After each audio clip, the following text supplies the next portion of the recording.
Welcome to Contra Costa Confidential, the podcast that takes you behind the gates and into the hearts of the Contra Costa Country Club community. I'm JD McCormick, owner of Pan Coast Pizza, member of the Contra Costa Country Club since 2016, and a member of the board. And I'm Brett Thomas, another Contra Costa member here since 2023. Also an entrepreneur, own a baseball facility down in San Ramon. And whether you're talking about golf mastery, sharing the lore of our historic course, or sitting down at the chef's table, we're here to give you an insider's look at the lifestyle and the legends that make this club home. Welcome to Contra Costa Confidential. We are back. Another great group of guests today, JD. We've got Pete Schuman from the Greens Committee. He's going to dive into some of the ins and outs of the golf course. We've got John Bevin, who's our manager of member services, has been a fantastic addition to the club. And Audrey, everybody's favorite waitress, I think. Yeah. I don't know. I think they're all pretty good, so I can't really give a favorite.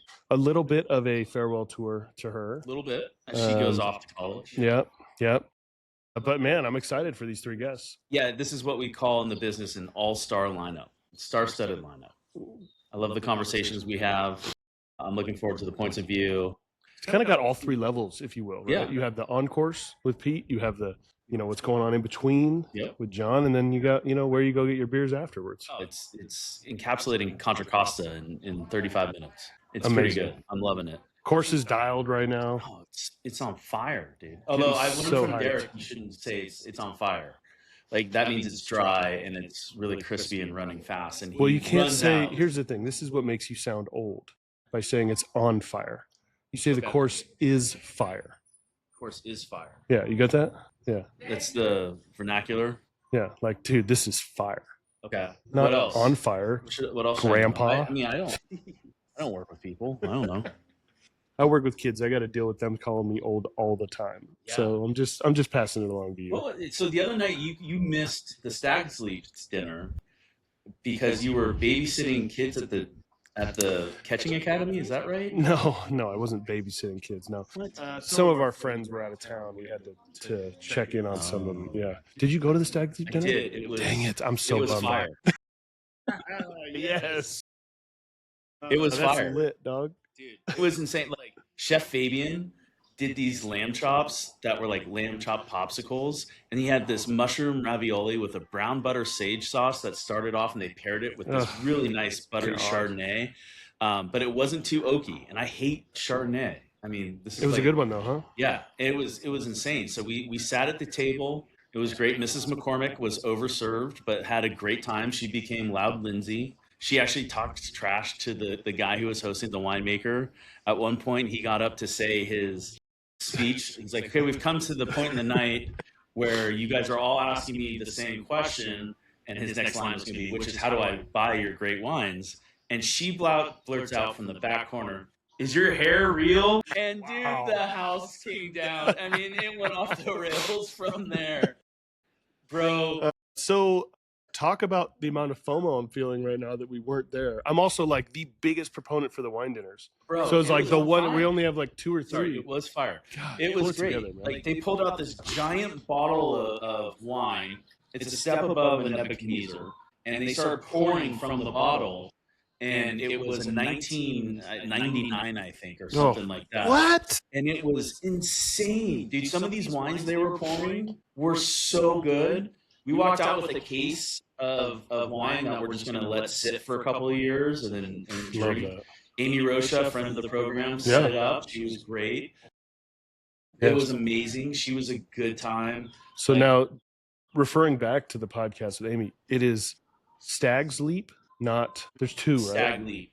Is it Stag Leap? No. Or Stag's Leap? I don't know. It's 2. It's plural. Not possessive, not with the apostrophe.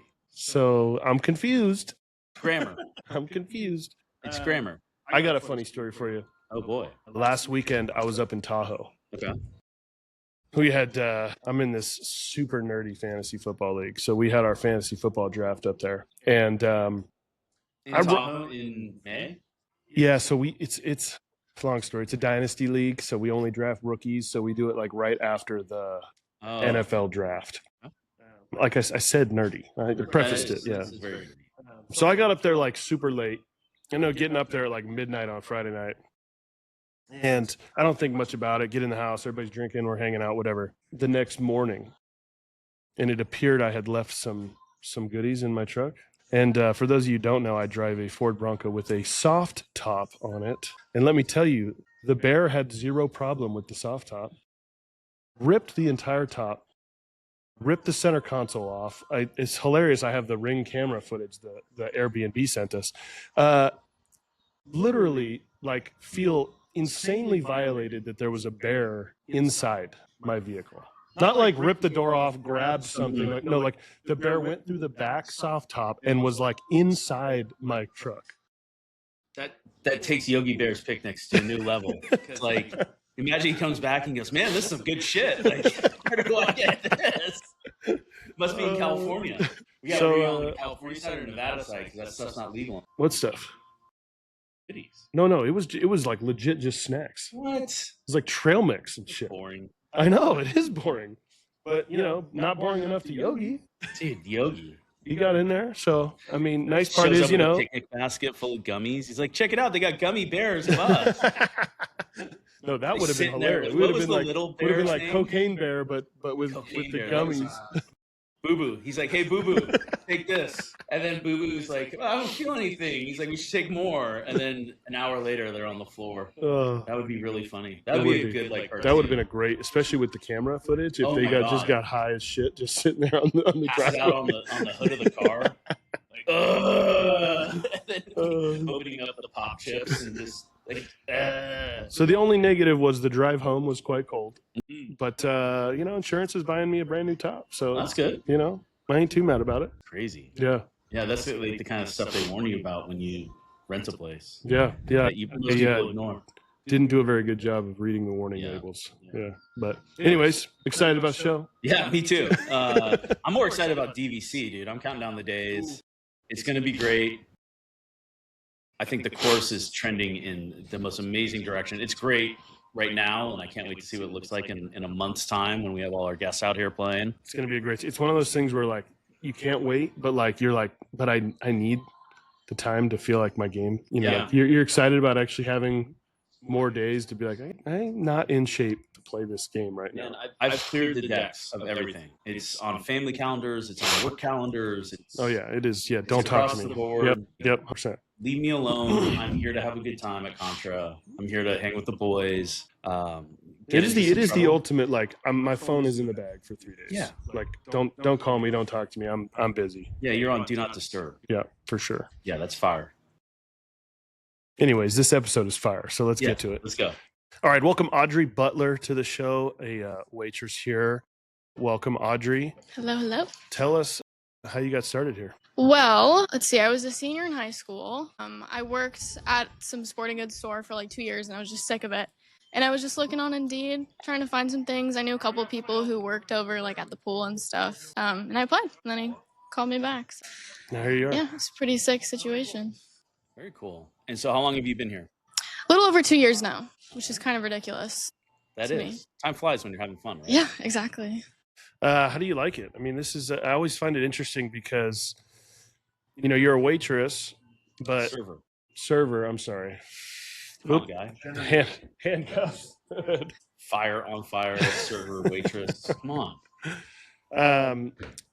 It's different, right? Because you could be a server at a bunch of different restaurants, but you obviously get to see the same people here. Yes. What is that experience like? It's really fun, actually, getting to get to know the people you serve. You know, you kind of create like a humor, like inside jokes and stuff. You get to know them. It's a lot more personable, obviously, but I feel like I enjoy this more than I would just at a regular restaurant where you just send them on your way. Because, you know, I get to know you guys. Yeah. I get to hear about your families, what you're doing, what you're up to. It's fun. And then you see the same assholes too that you have to deal with. Yeah, so you're prepared. You know, you're a little more prepared than the yeah. random asshole at a Chili's. Exactly. Right. I know that. Chili's. When's the last time you were at a Chili's? Dude, 1974. Really? You weren't around. I don't know. But I don't think I've ever been to Chili's. Really? Are there still Chili's? You know, there's the only one I could. There was that one in Concord. I feel like Concord or off YV in Nesia Valley, up by Whole Foods, Whole Paycheck. Whole Paycheck. Yeah. You guys don't call it that? I call it Whole Paycheck. All right, so Audrey, you're going to school. You're leaving us. It's It's good, but it's bad because we want to Bittersweet, if you will. Where are you going? What are you doing? Tell us about this. I'm going to University of Hawaii for environmental science. May or may not be minoring in marine biology. Yeah. Depends on how much school I feel like doing. Yeah, I've got 2 to 3 years there. All right. Hawaii doesn't suck. No. Fun fact, I almost went to the University of Hawaii. Really? Yeah. Where'd you go instead? University of California, Berkeley. Okay. Yeah, that's a step up. But I usually say the University of California. Because people don't even realize that, it's called Cal because it's the original University of California. Anyways, beside the point. I was recruited to play there, almost went there, and then decided to play at Cal. But the thought of going to, and I'd never even been to Hawaii, so the thought of just living in Hawaii was, Amazing. Incredible. Like, how much are you excited for just... I can't wait. So have you been to campus yet? No. Okay. I haven't. I've been to Maui. Okay. I know a lot of people who go there. A couple of my friends go there. I've only ever heard bad things about it. So. And it's a little more. It's Honolulu, right? Yes. So you're more in the city. Mm-hmm. Yeah. You get a little bit of both, right? You get a little bit of the city action, plus you obviously got the beach. Exactly. Yeah. Yeah. It It's a sounds pretty sweet situation. How do you select Hawaii of all the places? I've always been a very coastal girl. I mean, I was born and raised in the Bay Area, so like the beach has always been a big part of my life. And I've always been in love with the ocean and, marine mammals and aquatic life and stuff. Yeah. So to me, just where else do you go besides an island? Sure. Again, doesn't suck. Yeah, no. Doesn't suck. No. All right. And so you're going to be there, marine biology. Is your plan to work while you're there? Are you going to join another troon club? I would hope so. That would be the perfect situation. If I could, I would like to get to one of the clubs. Just, again, it depends on where I end up living and if I'm doing, a campus, on campus. There are some troon clubs on that island, correct? Yes, there are 2. Cool. Yeah. Sweet. Yeah. So, that's easy. Yeah, right? And I can just transfer on over there. Zip on over. But, yeah, I mean, I don't know what my workload is really going to look like, but hopefully I will be working at least 3 to 4 days a week. Awesome. I love it. Cool. Yeah. Are you a beach person? I'm not. I'm a mountains guy. See, I burn. I just don't want sand everywhere all the time. Yeah. You get used to it. I go to the beach, it's like, dude, I got sand. Like, I'm taking a shower for a week to try to get sand out. Well, I'll tell you a story off air. Really good one. Gotcha. Wait till I go inside. If any of our listeners want to hear it, just come up and ask me, hey, what's the beach story that you can only tell off air? We'll have to save that one for the next episode. Yeah. Let's remember that. Although, when I graduated high school, we were at Stinson Beach, and we bought the jugs that had pre-made margarita mix that had tequila in them. And we added tequila because we've neglected to read that it had tequila in it already. Let's fast forward a couple hours when we're all passed out on the beach and no sunscreen. And to the next morning when I woke up with the top of my feet burned and blistering to the point that it looked like as white as the coffee lid on the cup. Which just, it was awful. I couldn't walk for like 3 weeks. To live on my couch downstairs, and my parents had to take care of me, and they're like, "You're an idiot. This is what happens when you drink." And my mom came up with the best punishments for me when I came home wasted. One time I came home and I drank too much, and she made me clear off all the rocks smaller or bigger than a golf ball off the side of our hill, and we lived on 2 acres. It was a lot of work. That was hard. No, you're at the beach. I don't know. I like looking at the beach. Yeah. Okay. Yeah. I like a beach view. But I want to be like sitting at a pool looking at the beach. Okay. Yeah. Why very clean. I know, that's what we did. We had a resort right on the beach, but I didn't go in the beach water. Yeah. Hung in the pool water, and I looked at the beach, and I was like, "Wow, this is perfect." Sorry, guys, come on. So, Audrey, what's your most memorable moment here as you look back 2 years? Is it the moment you met Brett? Is it taking a golf lesson? Okay, that's not that funny. It's kind of funny. Remember guests? What was it? She's like, it's definitely not that. The most memorable thing, I have to say, was probably DVC last year. Okay. For good reasons and bad reasons. I mean, we all know what happened. Yeah. The Hell's motorcycle Angels. Evil Knievel, we call him. Yeah, really sad, but memorable for sure. But I mean, being out on the course is always super fun. Yeah. Everyone is super. I mean, you guys are all drunk and happy. It's really fun. We always have a good time. Yeah, just hang out with you guys. It's awesome. There's always good and bad stories from the DVC. Awesome. Every year. So you've got the DVC coming up. You've got the senior men's member. Yes. Then you got 4th of July, and your last day is 4th of July, right? I believe so. Yeah. Yeah, that is still subject to change. I might come back 2-3 days a week after that. Okay. Just so I can have time before, because I'm not moving until end of July, early August. Okay. But I want some time to you gotta be home. pack, you gotta Soak say your up goodbyes, you California. gotta do your stuff. Right, Exactly. I think the best way to send her off in style is, as we approach these send-off dates, like a little extra cash here or there, a little tip. Like, As say Randy thank Moss you. would say, straight I didn't cash, tell homie. them Straight to cash, say homie. that. You know? Like, we got to build this kid up so she's set up for success in Hawaii. So if you're Not necessary, running but around and you see appreciate her it. and she brings you a great cocktail, be sure to give her a little extra tip and make sure. Venmo's also good. Yeah, Venmo's also there's good. lots of ways to accept these tips. Is So. guys Cash are App gonna get fire me in or is it trouble. on fire? Cash App's kind of on fire because it's for like old people. Is it? Yeah. I don't even use it. I mean, that's not a young people thing. I don't right? think I've ever. Heard yeah, of I've never using used Cash it App. either. Venmo? I sometimes, yeah.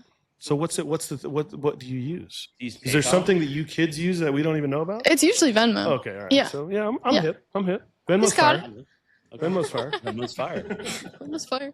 What the Yeah. hell? Well, I do appreciate that, but again, it's not necessary. Of course, But but listen, always you've appreciate meant a lot to the membership. We've always enjoyed having you here, and Thank you. you do great work, so we appreciate it. Thank you. But best of luck in your future endeavors. And as we go forward, we're looking forward to sending you off in style. And Thank you you. will be missed, but you always have. I'll a miss you home whenever guys. You come back and you Come wanna- back Christmas Yeah, if you come need back some and visit. shifts or Right. summer. Make sure you come back and see us. Every now and then, I might pop in. Love it. Awesome. You never know. We love it. Yeah. Well, thank you. All right. Thank you guys. Thanks, Audrey. Billy Joel. Welcome, John Bevin, to the show. He's our manager of member services. John, you have a little bit of a unique story of doing a complete career change and came here. Talk a little bit about that. Well, it's exciting to be in golf. I was born and raised in Berkeley, golfing family. My parents are from Monterey. My dad learned the game at Old Del Monte in the caddy yard, Awesome. sitting on the rail fence listening to Peter Hay of all people. So just old school golf. And my brother played for Stanford and just loved the game. And I always thought that maybe there'd be a chance to get into golf. And I ended up in packaged goods sales and marketing and started with Dole Food Company, selling bananas and pineapples of all things. And then I morphed over into more consumer, classic brand management. And then I opened up an ad agency and ran that for 29 years. And, maybe I wasn't as creative and good looking as I once was. So time was running its course. And my wife said, hey, maybe you should think about your golf. And one slow afternoon, I looked on Indeed and saw the listing here at Contra Costa. And it was as if I wrote the job description. So one thing led to another, and I reached out, and I think it was about 3 weeks later, October 15th was my first day. So I thought it was very serendipitous, and it just felt right then, and it feels great now. It's awesome. Having been in several board meetings and having conversations, Ryan loves to tell the story of Kevin went down and got Ryan when John came in to interview. He goes, hey, I found him. Because his job rec had been open for months. And Ryan kind of was like, oh, yeah, I've heard that before. Sure, I'll go up and talk to him. And within 5 minutes, they were planning what the next year was going to be and everything. And just talk about falling lock in step. So I've heard you be described as the most integral, crucial hire that we've had here at Contra Costa in many years since the addition of me to the board. So that's really good. We need a sound machine that goes buzzer. But no, John, thank you. You've brought a ton of value to the membership, and everybody loves having you here. So it's great to talk with you and learn more about your story. You're the Don Draper of fruits, it sounds like. Well, it was fun. I had a boss from Muncie, Indiana, Dick Fisher. He says, Johnny, this is going to be the best job you ever had. And it was. I was living in Orange County and with my wife, and I was traveling to Arizona and New Mexico, either once a month to Arizona and quarterly to New Mexico. And our customers expected to play golf and eat well. So it really was a great job. And it afforded me a lot of opportunities to play golf. Corporate golf. I've played a lot of nice places, both public and private. My parents joined Orinda Country Club when I was 17. And prior to that, I was a caddy at Orinda, so I saw both sides. I knew how to carry the bag as a caddy. So I always felt that was a good position to be in, and it taught me I needed to know my role to the pro shop, to the locker. And Ray Orr, the PGA Pro, says, Mr. Bevin, caddies aren't allowed in the shop. Well, I thought I was a member's son, but that day I was a caddy. Got it. So it's helped me in life. And, I take the caddy spirit and the sense of service. And that's why I think this opportunity is a great fit. Is there anything more like value additive to a round of golf than a great caddy? No, it's amazing. And then it can also be turf. Like if you've ever had a bad caddy, it just makes your round shitty. But like if you have a great caddy, you could play the worst golf in the world, but you have this great caddy. Like it's great. And I don't care so much about like, oh man, he missed a couple reads or he like whatever. Like I need vibes. Yeah. Like I just need vibes with a guy. We're hanging out, we're having a good time. Like keep me excited, pumped up, But also, to the credit of what John's brought us is first contact to me is super important at the club. Mm-hmm. And so since John's come here and, essentially been that like first contact, like that's been a huge, huge addition for us at this club where it's like, we bring guests out here. We want to like kind of show off our club and everything. And then you're here and you're grabbing bags. How you doing? I think it's just an incredible addition. We love that from you. I appreciate that. The foundation really, those Joe Turwell and Kevin Abramson, 11 years and 7 years respectively. So they're our foundation, and we're just building from that. The founders here wanted to have the facility on the knoll, which was wonderful. We're for these crackerjack views, but at the same time, logistically for us in member services, it's challenging. Sure. If I can remember my data correctly, we have 255 spots in 3 locations, the main lot, the solar lot, and then the practice range. And from the bag drop, we can only see 8% of those parking spots. So my one advertorial here for members is use the bag drop. And we do try to be proactive and make loops, as we call them. But if you can use the bag drop, it helps us raise the level of service because we know you're here and we can treat you accordingly. But if you're down in the solar lot, then it's a hunting opportunity for us, which we don't mind, but we know we're missing folks and we don't like that. Yeah. I actually had to do that this morning as I drove up and I circled up and I waved to Joe. I said, hey, can you come follow me? And he got me and it was great and it was easy. And as I parked in the lower lot and the farthest spot away, because what is going on? I was surprised too. I pulled in. I'm like, I feel like usually on Friday mornings pretty easy, like when we do this, but people are playing, man. Weather. Well, we're recording the podcast so people want to see it. Oh, that's right. And then secondly, the course is just in amazing shape. Like, and people want to play it. So it's prime golf season. To me, the Masters is kind of like, it's like everybody's like, all right, now we're ready. Like, it's go time. For sure. John, as you've assimilated into the face of the club, like what surprised you? What were some of the things that you weren't expecting that maybe you found out along the way? Well, logistically, I didn't realize the challenges. So that's one thing. The different roles we play in member services, be it the cart barn, the practice range, bag drop, shuttle. So it's a very dynamic process. Walking, I walk a lot.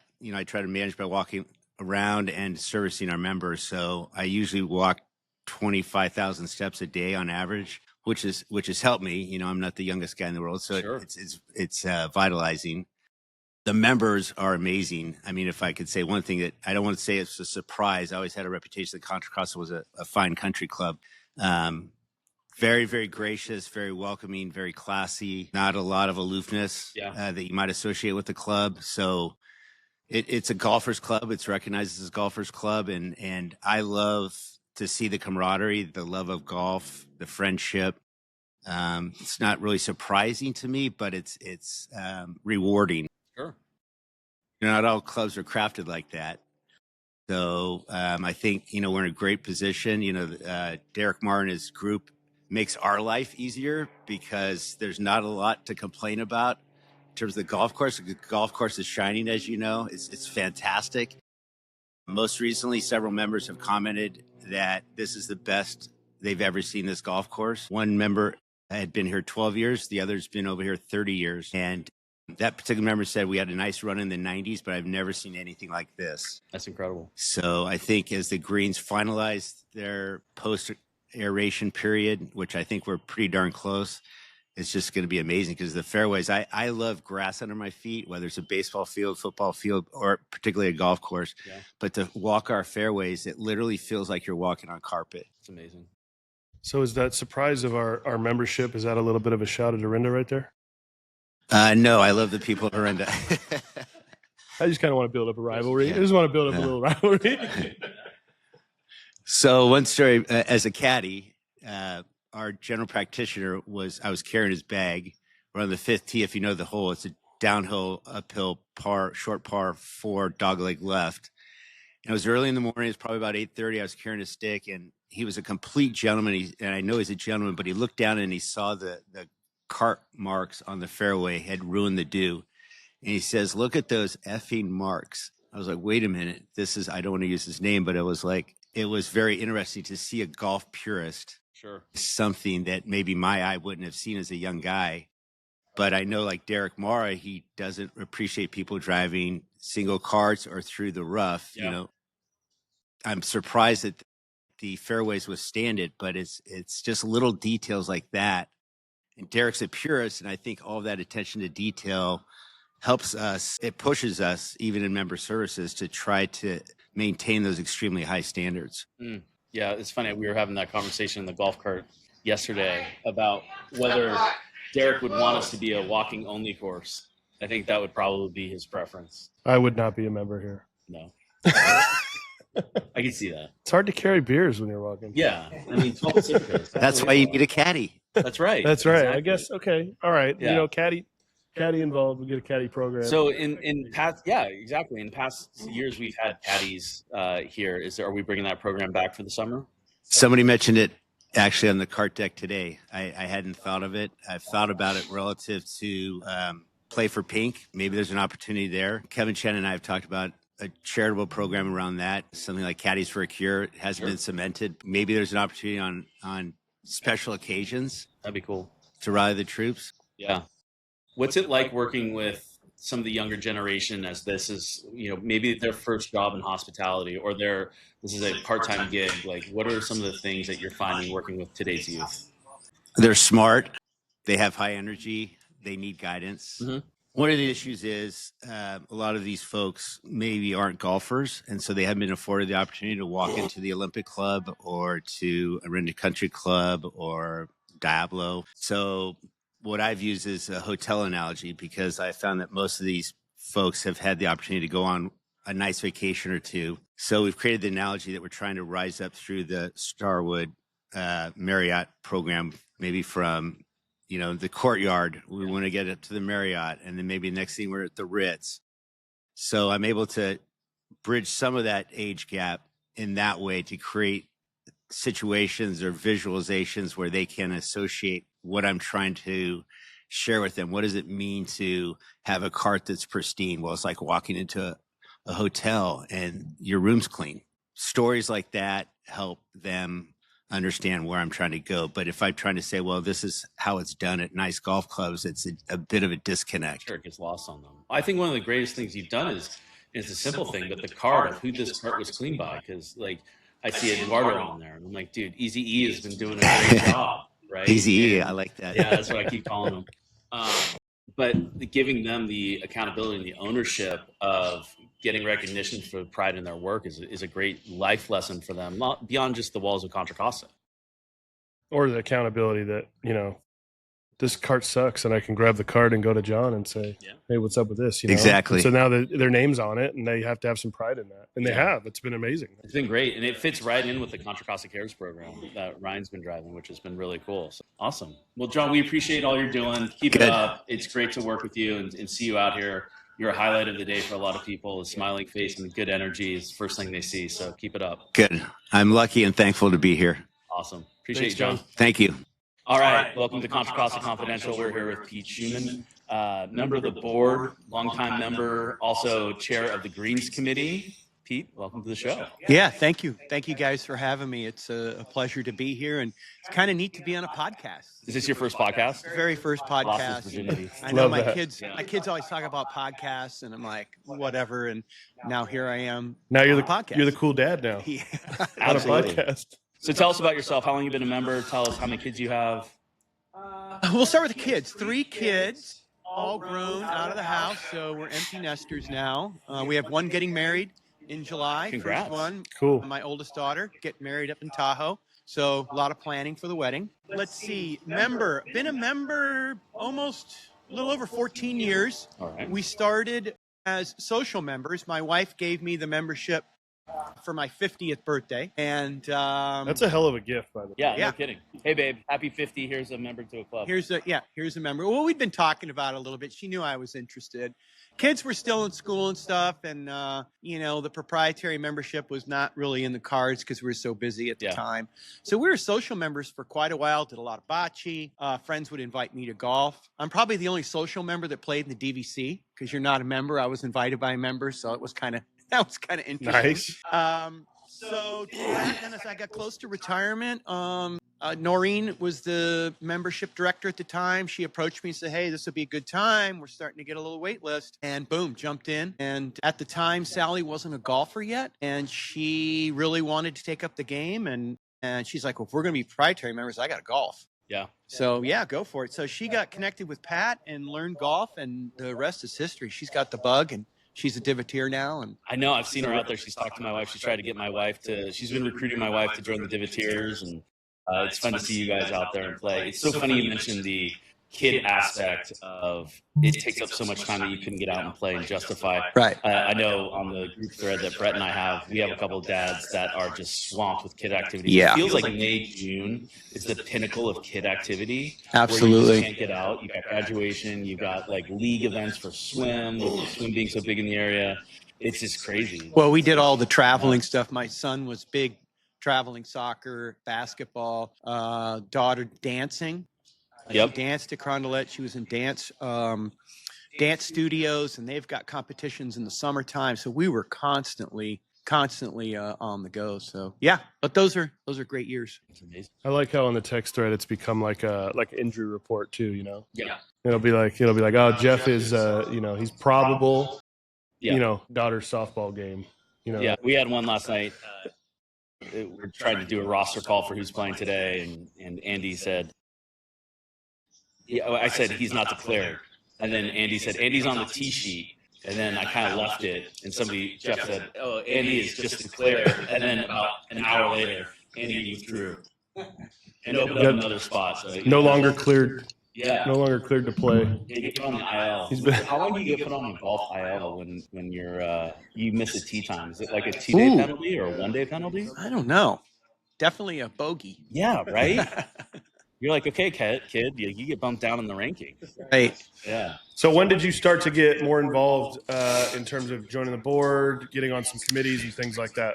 Yeah, good question. Kind of as we were getting close to becoming proprietary members, well, a little bit on my background. I spent my career at Contra Costa Water District. I think some have mentioned or know my background. So I was the operations and maintenance director there for the last 13 plus years of my career. So all things water in this area, whether it's the canal, the pipelines that go through the course.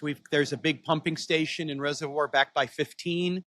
I helped out during the renovation because I knew the infrastructure. We were a social member back then and kind of made sure that there's a couple major pipelines that run up 17, that they didn't get damaged and had to change things. So folks kind of knew my background. So as got a little bit closer to becoming a proprietary member, they approached me on some things. And then when I joined up, kind of immediately, they were like, hey, can you, be on the green committee? It would be really helpful. There were some things going on. So I said, sure.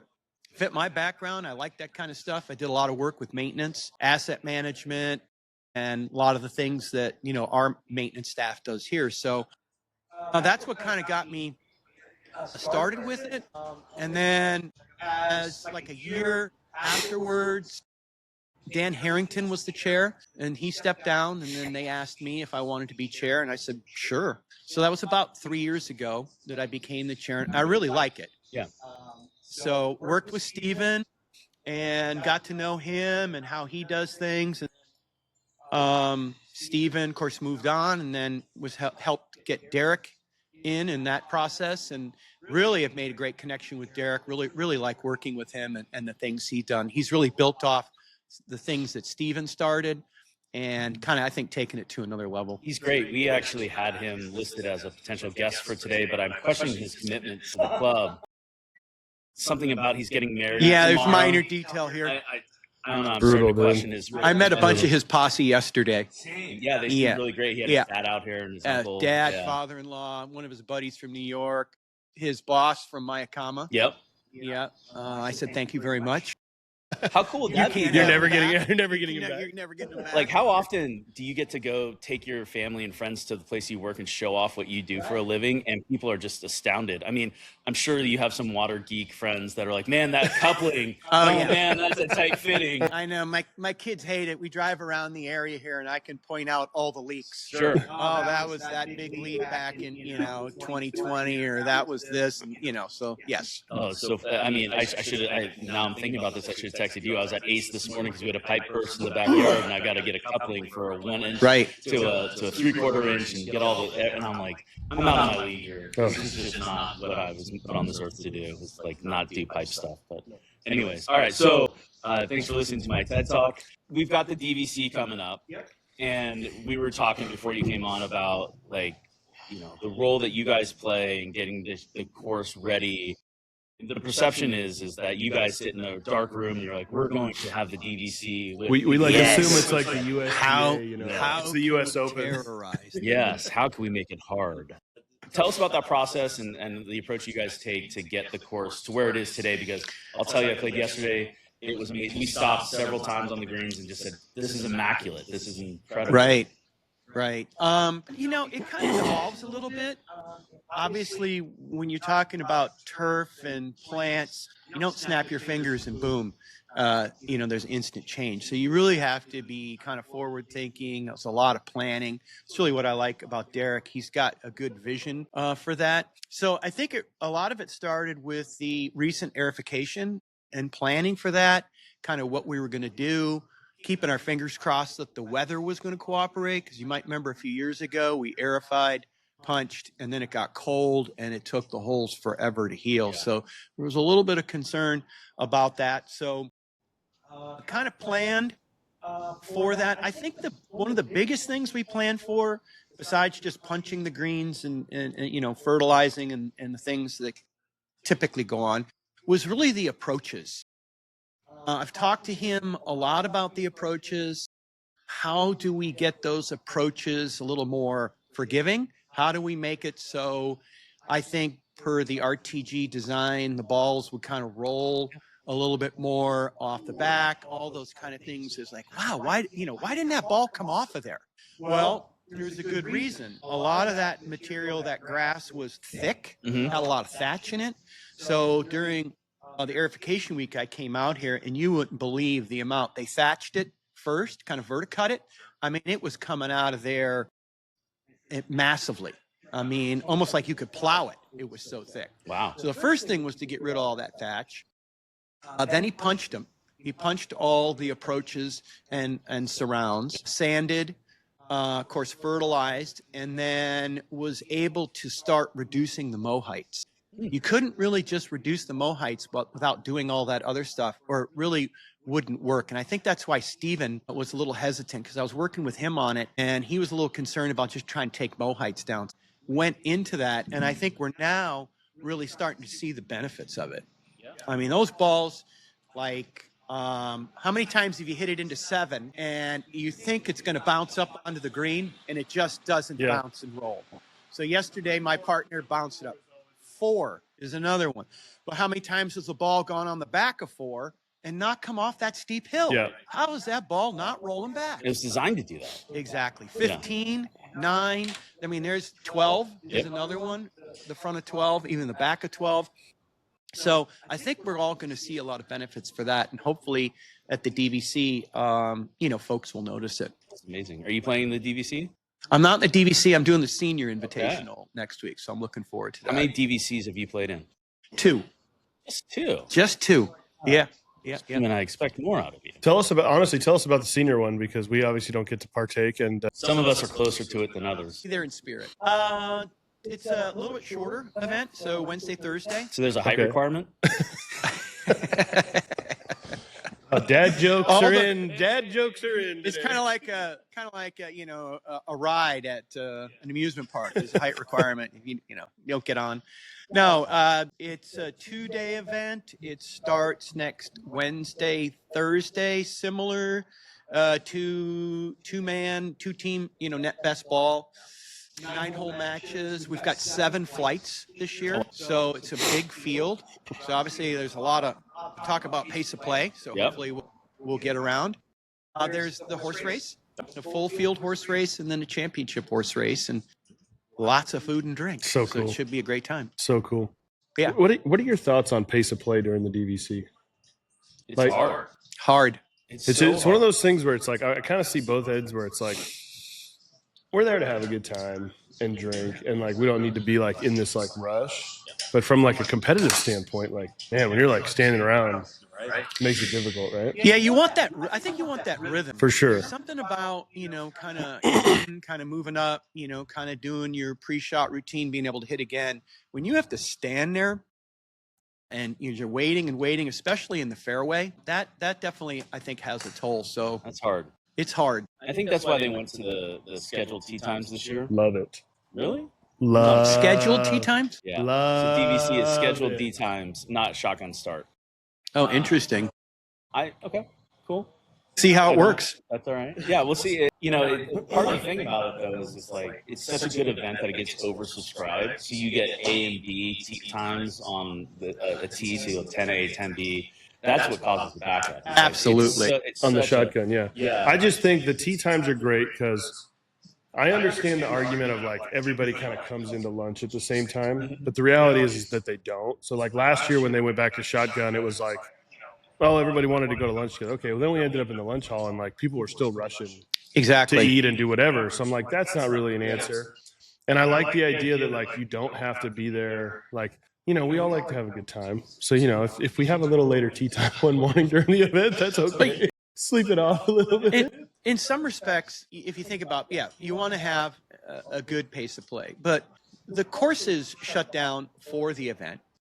And if it takes a little bit longer, you don't really want that, but you also want to have, it to be fun and a good event. You don't want to be rushing and having all of these things where people are like, oh, you got to pick it up and this and that, like at lunchtime. Yeah. So there's got to be a little bit of balance, I think, between, we want to have a good pace of play, but you don't want to take away from the event.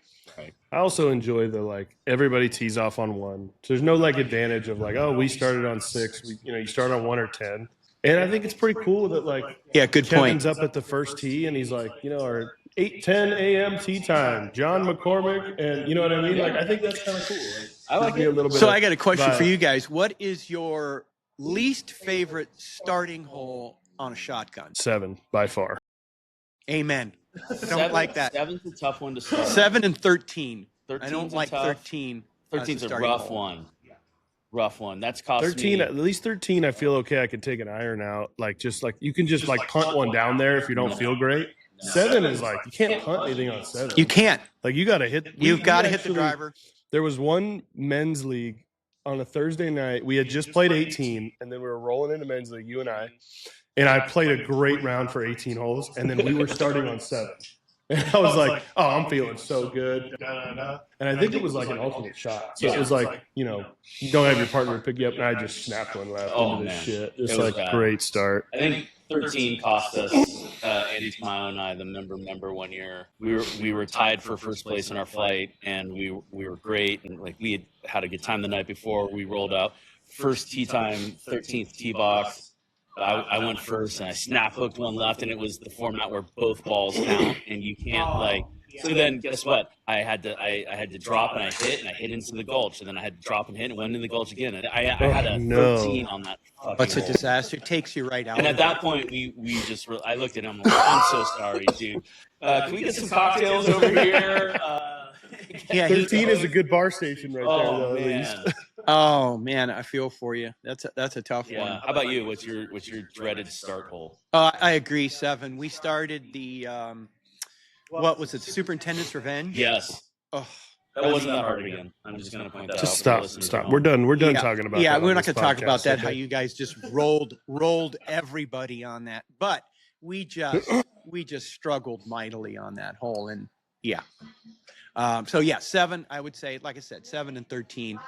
Yeah, Are probably It is my least annoying because favorites. sometimes I'll be down on the fairway in 7, and I turn and look back into the tee box, and I'm like, this is not as difficult as it should be. But every time I'm on the tee, I'm like, why does this area just look like it's 10 feet wide out there? Like it's Exactly. insane. Yeah. And why is it when I do that, I tend to, I'll pull the ball or hook the ball. When you haven't done left it all there. day. And I haven't done it all day. And I just like, you got to be kidding me. How did this happen? That's crazy. That's golf, right? It's a mental game. It's a mental hole. It is. It is a mental hole. I think it's a mental hole for so many. That's why it's the number one handicap.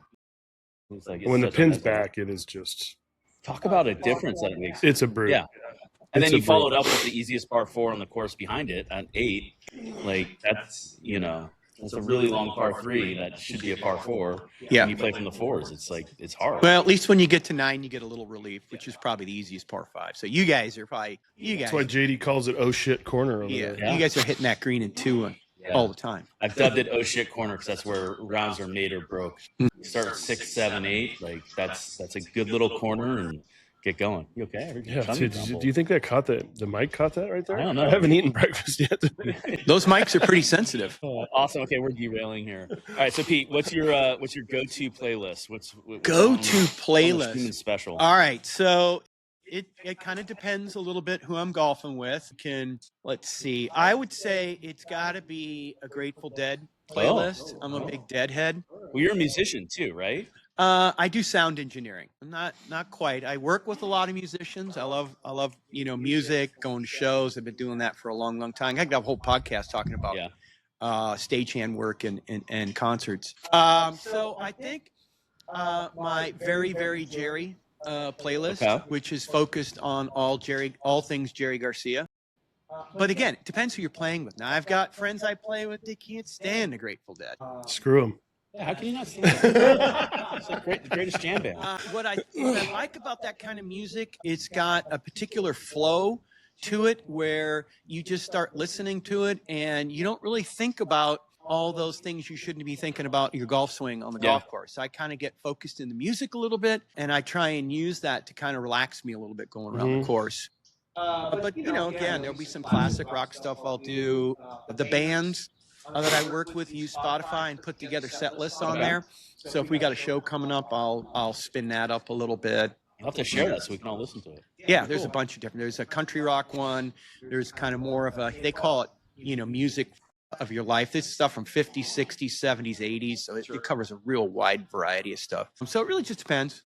Interesting. And I don't know if it's a docent's the right term, but you volunteer as like an usher from time to time? I do. I work for Another Planet Entertainment, and they run the Greek Theater in Berkeley, the Fox Theater in Oakland, the Bill Graham Civic Center, the Castro. They've just renovated the Castro Theater, Channel 24 up in Sacramento. I pretty much work at the Fox because it's just really easy to get to. I like working at the Greek, very iconic venue, and they always get a great lineup, but it's seasonal. Occasionally at the Bill Graham, that would probably be my least favorite. It's a pretty cavernous place there, and the genre of music there can get a little, they call it the rave cave, and it's a big cave. It gets almost 9,000 people in there. So, I just worked Good Kid. Probably you younger folks know Good Kid. I don't know. I worked Good Kid I'm the other so night. bad on music. It's so bad. Yeah. I'm trying to work. What else am I? Alabama Shakes is coming up Very cool. That's a great one. at the Greek. There's a bunch of stuff. Widespread Panic, another big jam band in July.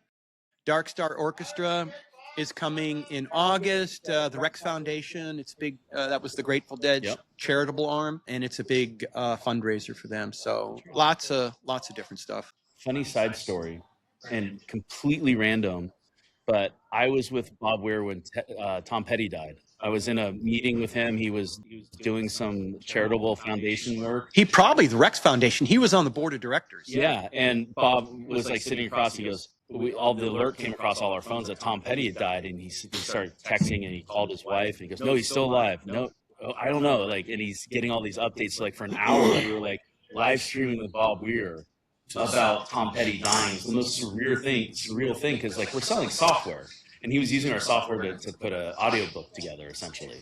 And so we were doing that. It was bananas. So it was crazy. Yeah. Speaking of Petty, so my wife and I were at the last Petty show at the Greek Theater. And so then he did I think he did 2 nights at the Hollywood Bowl, and those were his last shows. Wow. Yeah, before Crazy. he died. Yeah. Yeah. What's the best show you've ever seen? Wow. I still say I come back to, what do they say about your first? You never forget your first. It was Pink Floyd Animals Tour, Ooh, 1977 at Milwaukee County Stadium. that's awesome. And it still stands out after all these shows I've been to. As I get asked this question, that still stands out to me as probably it's the greatest show I ever went to. That's crazy. Well, This Yeah. is a show first. He remembers his first concert. This is his first podcast. Like, Yeah. Never forget it. Man. Never forget you guys. Always go with your first. So special. I know. It's awesome. What was your first concert? My first concert? I think mine was like the Beach Boys. My mom took me to, like the Beach Boys in the Concord Pavilion one time. We did a lot of The like, Beachmen. volunteer work at the Yeah, county exactly. fair. And like I think I saw the Oak Ridge Boys. Well, they were on their like farewell tour, like the county fair tour circuit. The Oak Ridge Boys, which if you're deep into country, you know them. That's like the first one that really pops up with like live music. One of the best concerts I ever saw was The Offspring in 1997 at the Warfield, right before they like hit it big and became really pop. This is when they had the Smash album that came out, and they were a lot more, we'll just say edgy than they later became, which was great. Some good ones. I think the best I've been to was at the Greek. I saw Dave Matthews Band, which is like, if you're at a Dave concert, like everybody's like addicted to Dave Matthews. Yeah. Right. And like Greek being a smaller venue, like I was like, we're in the front like 10, 15 feet away from the stage. Oh, so you're down the pit. And Nice. like, I swear to God, and I had some influence, but it was like, I swear I like looked up back and it was like he had a choir. I mean, like 8,000 people behind me just singing every word to every Right. song. It looked like they were like swaying in unison. I mean, it was like a cult kind of a thing, but it was super cool. That's bananas. Yeah. That's so cool. Yeah, the Creek is such an iconic venue. I think it's like the longest running like outdoor venue in the country. Yeah. I mean, it's been going for a long, long time. It's They've just done so intimate, like you're right there. It doesn't matter where you're sitting. You feel well, like and you're again, there, it's close to 9,000, and the way that bowl works there, I mean, the acoustics in there are phenomenal. Yeah. And they've redone Another Planet redid the lawn. The lawn used to be kind of crappy up there. There's that real steep part, and it was not really a fun place to be. But now they've terraced it. Okay. They've built a big pavilion back there, and so the lawn is much, much nicer. Did you advise on that one too? Being the water district? No. That'd be good.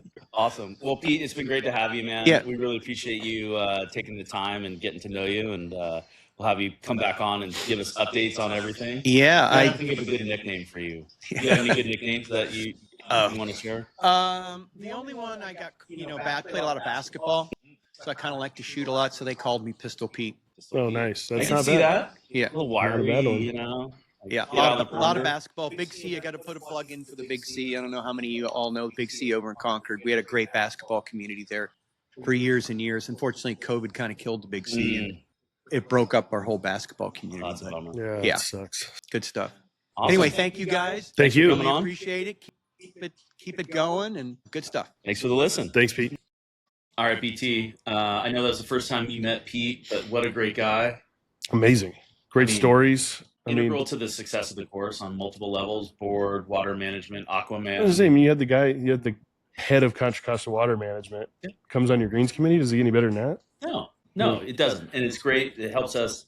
I can tell you when we're in the board meetings, we're having conversations. He brings such a good perspective about reality, because it's so easy to say, "I'd love to do this," or "We should do that," and he's like, "Guys, hold on. This is the way the world works, and this is how the system's built." And having that knowledge that is just core to how we operate is so you just can't replace it. No. And then adding John to this club has been amazing, and talking to hire. him. And talking to him about his history in golf and stuff was awesome. And then Audrey's addition, amazing. And just a reminder, we've got a couple, Audrey, I know Mila's going down to UC Santa Cruz, that are heading off to college. Any little extra tips are encouraged. Send these kids off with a little bit of extra cash in their They're pocket. working hard to support themselves through college, so any little bit helps. Things coming up, we've obviously got the DVC. We've got a men's club event on the 21st. alternate shot. You guys should get going. The Memorial Day pool party is actually sold out, but That's amazing. Keep it on your radar if some spots open up. And then we have a Aloha Nights is coming up on June 13th with a little poke bar action. That's gonna be So great. that should be fun too. So a couple events to look forward to. Before we sign off, Aaron, get on the mic. Give us a bocce update. What's happening with bocce? Impromptu. The king of bocce, Aaron Strout. All right. Well, I'm clearly dressed for the part here. But yeah, sit down. What I'll tell you is it started, I think we're 5 weeks in. My team, which is Team Bocce, we're NIL this year. My wife and I, we get recruited because our league team, Bocce Ballers, is taking Your team name is Team Bocce? It's Team Bocce, but it's BOCCCE. That's clever. I Contra see what you did there. Costa. All right. Yeah. That makes it a little better. But I was Team We're in Bocce. first place. We have been Oh. kicking ass and taking names. Oh, So, baby. yeah. It's been fun. Are you a little bit of a celebrity down there now? There are people that do weigh in on the fact that they've heard the podcast and they've heard me come on as a guest on the podcast, but they love the work you guys are doing. And We're all doing. I was going to say, you're not a guest. You are an integral part. well, I'm usually behind camera and occasionally on camera, and so This is- they've appreciated seeing This me is on camera. Also directly counter to what Aaron said before we started this segment. Like, keep it tight and So just so you guys know, he's Yeah. very good. We are not as good at listening to Yeah. him. I'm like a pestilent child. You know what it's like? Make the rules so you can break the rules. That's right. There you go. Exactly. So the bocce team's on fire. How's everything going down there? Yeah, I'd say we're on fire and we're fire. Isn't it fire? No, the team is on fire, Okay. but the course is fire. Okay. Guys, That's right. come on. This is so hard.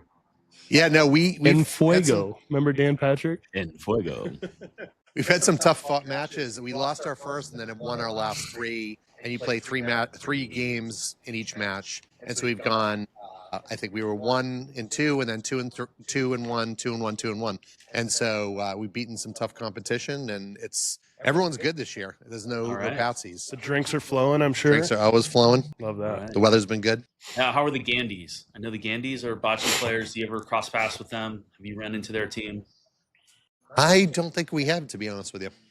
I'm gonna have to get an update. We from them. have played with Pete before, who was on the show earlier, and John Mara and some others. So, I love We it. have had some celebrity appearances from Can Bocce Pete players. roll it? Pete, to my recollection, yeah, he could roll it pretty well. All right. He's a very precise guy. Audio engineering, Yeah. water engineering, like he's got that scientific brain. This Yes. all checks out. Yeah. Awesome. Well, this was a good episode. Thank you so much for helping us. It was fun to talk with everybody. I got to be honest, I wasn't feeling this one before I sat down, but I think this was one of our better episodes. And it's more Great fun. times. Great Yeah. times. It's amazing what happens when you put a little whiskey in your coffee to start the day. Does not hurt. No, it does not. Does not hurt. Love it. All right, and we're out. Thank you for watching and listening, and we'll see you guys out on the course. That's a wrap for this episode of Contra Costa Confidential. We hope you enjoyed the look at the stories and the strategy behind our club life. Until next time, we'll see you on the links, or we'll see you in the clubhouse. Be sure to stay connected by subscribing to the show. You can find full episodes on Apple, Spotify, and YouTube, and follow the club's Instagram feed for excerpts and highlights. And as always, keep an eye on the weekly approach for the latest news from the pro shop and beyond. And remember, what happens at Contra Costa definitely does not stay at Contra Costa.